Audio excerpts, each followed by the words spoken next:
वाह, क्या खूबसूरत मनाजिर हैं और मौसम भी कैसा ज़बरदस्त है।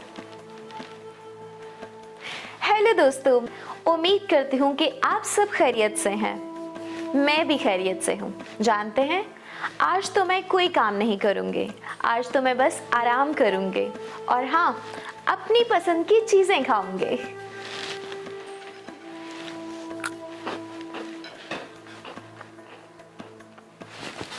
ओह खुदाया, ये क्या हो गया? कहीं कोई ज़लज़ला तो नहीं आ गया या फिर मैं मरने तो नहीं वाली? ओह खुदाया, मैं मरना नहीं चाहती। कैप्टन, सब ठीक है। ओह शुक्र है। लेकिन कश्ती खराब हो गई। तो फिर सब ठीक कैसे हुआ? अच्छा, हम इस वक्त कहाँ हैं? शायद कुलसे में। शायद? Sorry captain. मैं खुद ही देख लेती हूँ।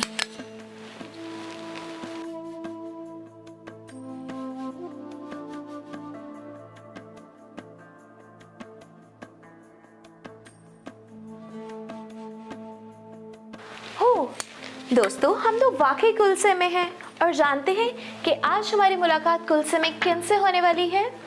जी हाँ, आज हमारी मुलाकात होने वाली है मुकद्दस फिलेमोन से। और ये क्या, वो तो आ ही गए। आइए मुकद्दस फिलेमोन, तशरीफ रखिए। आदाब मुकद्दस फिलेमोन, सच है, इस प्रोग्राम में बहुत बहुत खुश आमदीद। आपसे मिलकर बहुत अच्छा लगा। आदाब कैप्टन, और बहुत शुक्रिया। मुझे भी बेहद खुशी हुई कि मैं सच्चे दोस्त का हिस्सा बन सका। हम सब तो कब से इस इंतज़ार में थे कि आपसे मुलाकात हो और आखिर वो दिन आ ही गया। मुकद्दस फिलेमोन, आपका नाम बहुत खूबसूरत है और बहुत मुख्तलिफ भी। क्या आप मुझे इसका मतलब बता सकते हैं? जी कैप्टन, मेरे नाम का मतलब मोहब्बत और शफकत करने वाला है। क्या बात है!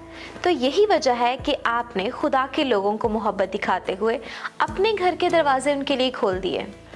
जी कैप्टन, ये तो खुदा का खास फजल है कि उसने मुझे खुदा यीशु पर ईमान लाकर ऐसा करने की तौफीक दी। तो साथियों, अगर आप अभी नहीं समझे तो मैं आपको बताती चलूं कि मुकद्दस फिलेमोन के घर को इबादत खाने के तौर पर यूज़ किया जाता था, यानी कि हाउस चर्च। तो मुकद्दस फिलेमोन, क्या आप मुझे इसके बारे में मज़ीद बताएंगे? जी कैप्टन, जब मैंने मुकद्दस पौलुस रसूल के वसीला से खुदा यीशु को कबूल किया तो ज़रूर था कि मैं कलीसिया को भी उस खुशखबरी के बारे में बताता। इसलिए मैंने अपने घर को पेश किया ताकि कुलसे की कलीसिया इबादत के लिए जमा हो सके। ओह, तो इसका मतलब है आपका घर काफ़ी बड़ा होगा। कैप्टन, ये तो खुदा ही है जिसने मुझे ऐसी बरकतें दी ताकि मैं उन्हें मसीह की खुशखबरी के लिए इस्तेमाल कर सकूं। ये तो खूब कहा आपने मुकद्दस फिलेमोन। क्या ऐसा करना इब्तदाई कलीसिया के लिए आम बात थी? जी कैप्टन, उस वक्त जो लोग दौलतमंद होते थे उनके घर बाकी लोगों से बड़े होते थे, इसलिए वहाँ पर जमा होना कलीसिया के लिए आसान होता था ताकि ज़्यादा से ज़्यादा लोग कलाम को सुन सकें। ये तो बड़ी बेहतरीन मालूमात है। खुदा की दी गई बरकतों को उसी के लिए इस्तेमाल करना, ये तो यकीनन बहुत ज़बरदस्त है। लेकिन ऐसा करने से आपका काम बढ़ जाता होगा। जी, काम तो बढ़ जाता था, लेकिन मैं और मेरा घराना इस काम को खुशी से करते थे, बल्कि ये तो हमारे लिए एजाज़ की बात है। ये तो खूब कहा आपने। लेकिन मुकद्दस फिलेमोन, हमें पता चला है कि आप कुलसे के रहने वाले हैं और वहाँ के नामी ग्रामी और अमीर शख्स हैं, और इसके साथ साथ कुलसे की कलीसिया के एक अहम रुकन भी हैं। ऐसा ही है ना? मानना पड़ेगा कैप्टन, आपने तो काफ़ी कुछ मालूम कर रखा है। मालूम तो रखना पड़ता है, क्योंकि मेरा काम ही यही है कि यीशु के सच्चे दोस्तों के बारे में खुद भी जानूं और दूसरों को भी उसके बारे में बताऊं। बल्कि मुझे तो ये भी पता चला है कि आपके पास गुलाम भी थे, यानी आप तो मेरी सोच से भी ज़्यादा मालदार हैं। कैप्टन, आप तो मुझे शर्मिंदा कर रही हैं। ऐसी कोई बात नहीं। दरअसल उस वक्त रोमी हुकूमत थी और एक दरमियानी दर्जे के रोमी शहरी के पास भी 2 गुलाम हुआ करते थे। ये कोई बड़ी बात नहीं समझी जाती थी। अच्छा, तो ऐसा है। मुकद्दस फिलेमोन, आपको जो खत मुकद्दस पौलुस रसूल ने लिखा, क्या आप मुझे उसके बारे में बताएंगे? जी ज़रूर कैप्टन। दरअसल अनिस्मस मेरा गुलाम था और पौलुस रसूल के साथ मेरी खिदमत के दौरान वो मेरे घर में काम करता था। अनिस्मस से कुछ गलती हो गई थी और वो मेरे घर से भाग गया था। ओह अच्छा, लेकिन आप तो काफ़ी रहमदिल लगते हैं।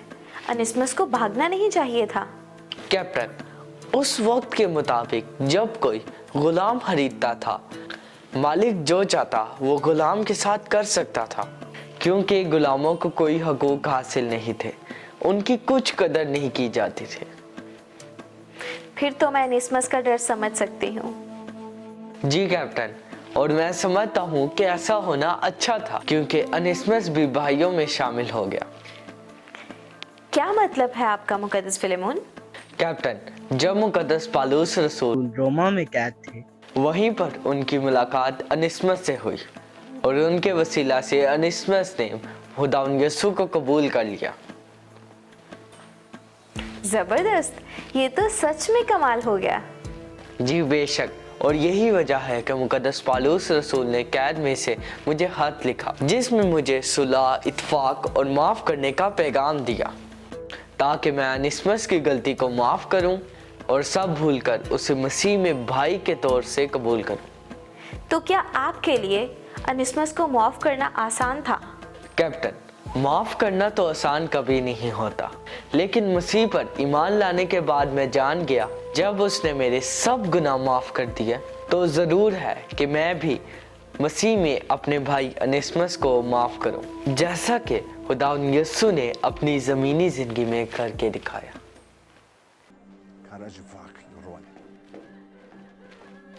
और फकीह और फरीसी एक औरत को लाए जो जिना में पकड़ी गई थी, और उसे बीच में खड़ा करके यीशु से कहा, ऐ उस्ताद, ये औरत जिना में ऐन फेल के वक्त पकड़ी गई है। तौरात में मूसा ने हमको हुक्म दिया है कि ऐसी औरतों को संसार करें। बस तू इस औरत की निस्बत क्या कहता है? उन्होंने उसे आजमाने के लिए ये कहा, ताकि उस पर इल्जाम लगाने का कोई सबब निकाले। मगर यीशु झुककर उंगली से जमीन पर लिखने लगा।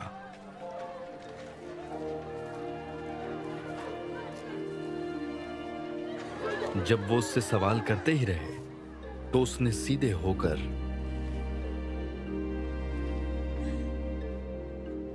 उनसे कहा, जो तुम में बेगुनाह हो, वही पहले उसके पत्थर मारे।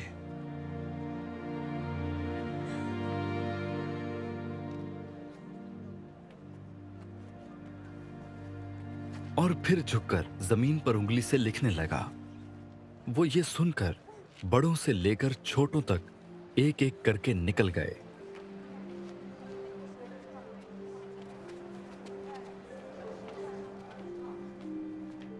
और यीशु अकेला रह गया और औरत वहीं बीच में रह गई।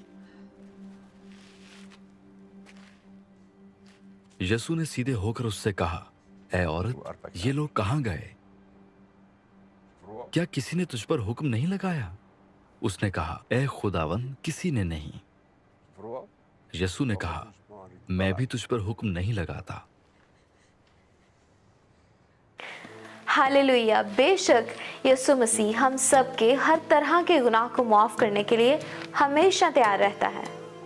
बेशक कैप्टन, जब मुकद्दस पौलुस रसूल ने मुझे ये खत भेजा, तो साथ अनिस्मस को भी भेजा, ताकि मैं उससे मसीह में कबूल करूं और गुलाम से बढ़कर भाई बनाकर रखूं। बहुत खूब। तो दोस्तों, यहाँ पर मैं बताना चाहूँगी कि अनिस्मस की ज़िंदगी हम सब की हालत को बयान करती है। जिस तरह हम सब गुनाह के गुलाम थे और यीशु मसीह ने हमारे लिए अपनी जान देकर हमें आज़ाद कराया, हमें भी चाहिए कि एक दूसरे को आज़ाद कराने का सबब बने। तो मुकद्दस फिलेमोन, क्या आप हमारे देखने वाले नन्हे बच्चों को बाइबल मुकद्दस की कोई आयत सिखाएंगे?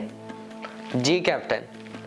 तो प्यारे बच्चों, आए मिलकर खुदा उनके जिंदा पाक कलाम में से मीका की किताब, उसका 6वां बाब, उसकी 8वीं आयत सीखते हैं। खुदावंद तुझसे इसके सिवा क्या चाहता है कि तू इंसाफ करे और रहम दिली को अजीज रखे। आमीन। आमीन। मुकद्दस फिलेमोन, अब मैं चाहूँगी कि प्रोग्राम के अख्ताम पर आप हमारे नाज़रीन को कोई ख़ास पैगाम दें जो उनके लिए नसीहत हो। जी क्यों नहीं कैप्टन। तो साथियों, मैं आपसे यही कहना चाहूँगा कि दूसरों को माफ़ करना हमें खुदावंद यीशु का हम शक्ल बनाता है, और ज़रूर है कि पहले हम माफ़ करें ताकि खुदा बाप भी हमारे कसूर माफ़ करे, क्योंकि असल मालिक और आका वही है। आमीन। ये नहायत ही कीमती पैगाम है। मुकद्दस फिलेमोन, आपसे मिलकर बहुत अच्छा लगा। हमारे प्रोग्राम में आने के लिए और अपनी खिदमत के बारे में इतना कुछ शेयर करने के लिए बहुत शुक्रिया। जी कैप्टन, मुझे भी अच्छा लगा आपसे मिलकर। खुदावंद आपको बरकत दे और आपकी खिदमत इसी तरह जारी रहे। आमीन। खुदा हाफिज। खुदा हाफिज। जी तो प्यारे दोस्तों, मैं उम्मीद करती हूँ कि आपको मुकद्दस फिलेमोन से मिलकर बहुत खुशी हुई। आपने उनकी ज़िंदगी से बहुत कुछ सीखा और यकीनन बहुत बरकत पाए होंगे।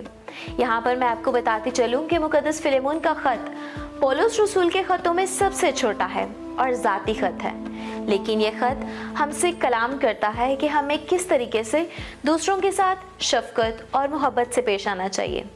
इसके अलावा इस खत में हमें गुलामों और कैदियों में भी खिदमत का अक्स नजर आता है, यानी प्रिजन मिनिस्ट्री। अब क्या हुआ? कैप्टन, कश्ती ठीक हो गई, हम चलने के लिए तैयार हैं।